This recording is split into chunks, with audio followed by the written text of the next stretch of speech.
The 11 best hair metal debut albums ranked. This is the Rock and Roll Weatherman. My name is Sean Morrison, and this list is coming courtesy of Ultimate Classic Rockers. Their opinion. It was one of their writers, Brian Rowley, that did mention the top 11 best hair metal debut albums of all time. I'm not going to agree with everything he put on this list, and I'm not going to agree with the ranking either. I will let you know what he said in the ranks of how he said it, but and we're gonna get right to it. I'm gonna start with well, before that, he goes on to say that that granted hair metal, glam metal, whatever you want to call it, was less of a sound and more of a derogative term that was retrofitted with bands with tees, hair, leather pants, and the hard rock anthems. And then of course later on you had bands like Poison and Warrant that more hair metal and did ballads and everything, and had some. But we're gonna go with the top 10, 11. Of the top 11 hair metal debut albums. Number 11 comes Twisted Sister, Under the Blade. And the thing is, I found out about that album. I found out about that album honestly after hearing "We're Not Gonna Take It," "I Wanna Rock," and the whole Stay Hungry album, and then I made my way back to that collection and had that underground sound that featured songs like "What You Don't Know Sure Can Hurt You," "Shoot 'Em Down," and Bad Boys of Rock and Roll. Can't complain about that. That was a great album. Going with the number 10, he puts Mechanical Resonance from Tesla that came out in 1986. And still to this day, I have no idea how Tesla is considered hair metal. It's more hard rock to me, but they put him in that category. The self-titled debut album from LA Guns, called LA Guns, was a cool album. Nothing wrong with that. Had those tracks like the punk metal style, No Mercy, Nothing to Lose, and let's not forget that song, One More Reason, Electricity, as well as Sex Action, about One Way Ticket. Number 8, he went to Night Songs from Cinderella. 9 was LA Guns. And this was a great album. Always enjoyed a lot of great songs on this album, like Nobody's Fool and Shake Me, Push Push, you name it, it's there.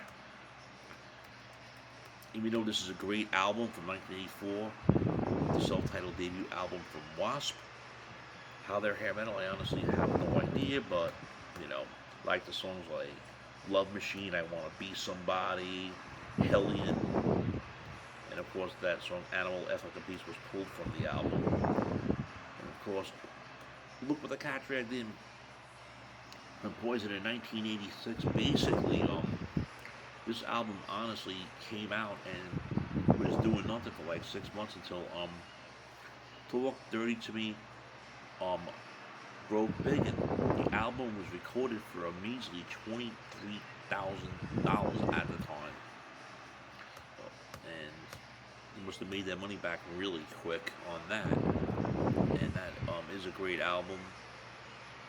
And Pink Floyd came out 3 years too late in 1989, because that's what it sounded like, that song. Rock and Roll was going to set the night on fire for them. So there you go, Poison at number 6 with The Cat Dragged In. Then we got number 5, the self-titled debut album from Badlands that came out in 1989.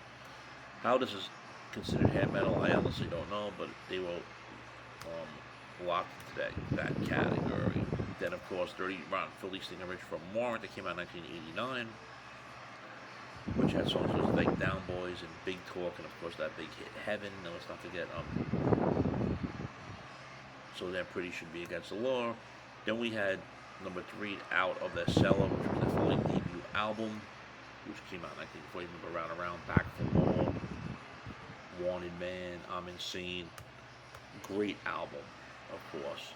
Then and I said that was at number 3 because number 4 was Warren's Dirty Rotten Philly Stinking Rich. Number 2, they put the self-titled debut album from Skid Row. Yes, I do admit I did like the album at the time. The songs 18 Life, Remember You, Youth Gone Wild, Midnight Tornado, Piece of Me. A lot of good songs on there, and of course Making a Mess. And number 1, they said Motley Crue's Too Fast for Love, self-titled debut album. And yes, the album that was recorded on a shoestring Budget and Three Drunken Days, according to Mr. Nicky Six, Live Wire, Take Me to the Top, Too Fast for Love.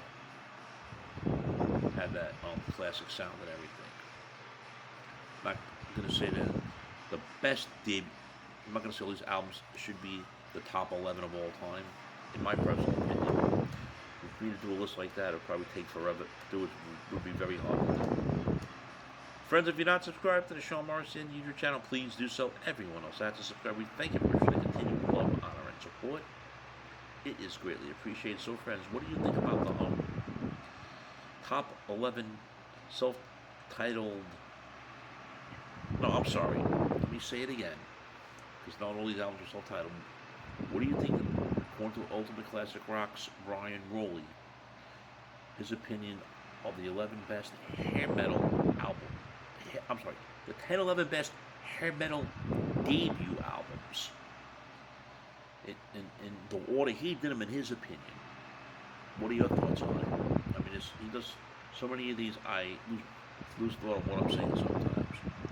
Do I disagree with all these albums being hair metal? Absolutely. Your thoughts, friends?